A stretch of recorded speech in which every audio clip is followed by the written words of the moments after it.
I wasn't born in this country. I didn't grow up in any one particular religion. I have a mixed race background, and I'm gay.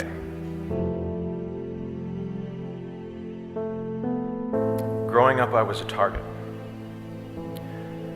Speaking the right way, standing the right way, holding your wrist the right way. Every day was a test, and there were 1,000 ways to fail.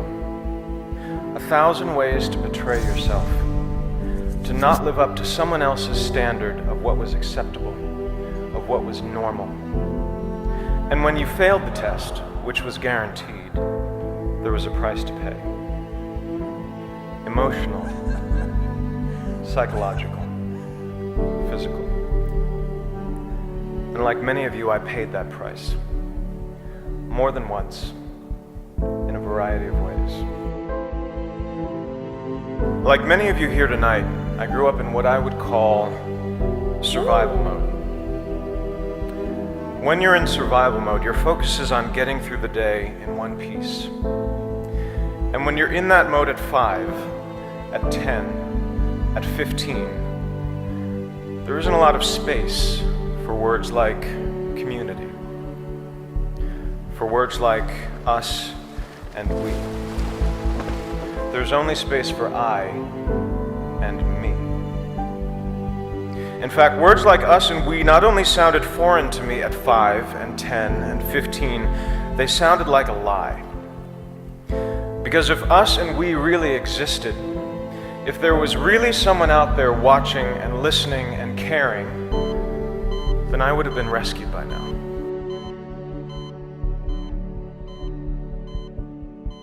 The first time I tried to kill myself, I was 15. I waited until my family went away for the weekend, and I was alone in the house, and I swallowed a bottle of pills. I don't remember what happened over the next couple of days, but I'm pretty sure come Monday morning, I was on the bus back to school, pretending everything was fine.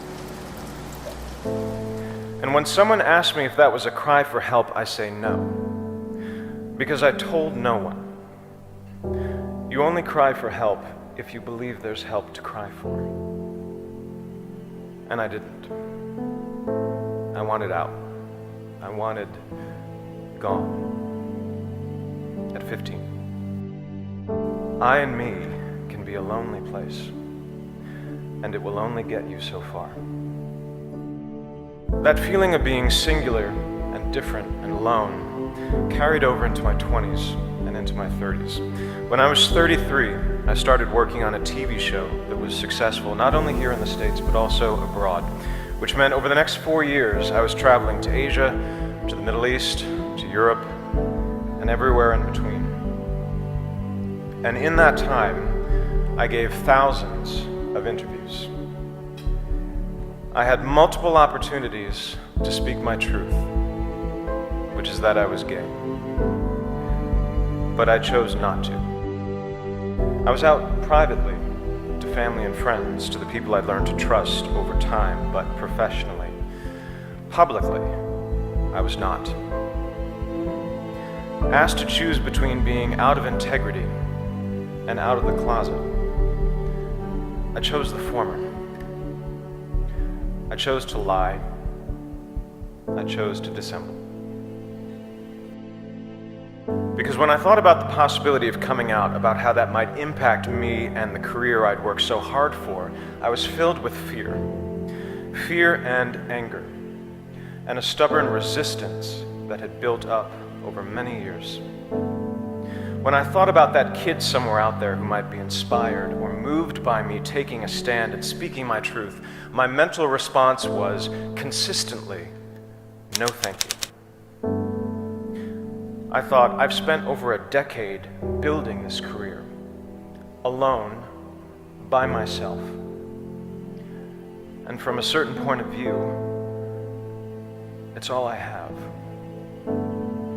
But now I'm supposed to put that at risk, to be a role model to someone I've never met, who I'm not even sure exists. That didn't make any sense to me. that did not resonate at the time.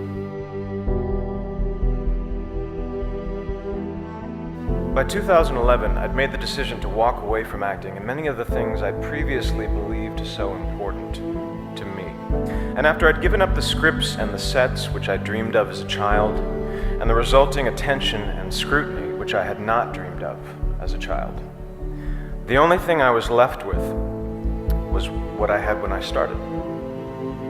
I and me. And it was not enough. Several weeks ago, when I was drafting my letter to the St. Petersburg International Film Festival, declining their invitation to attend, a small, nagging voice in my head insisted that no one would notice, that no one was watching or listening or caring. But this time, finally, I knew that voice was wrong. I thought, if even one person notices, this letter, in which I speak my truth and integrate my small story into a much larger and more important one, is worth sending. I thought, let me be to someone else what no one was to me.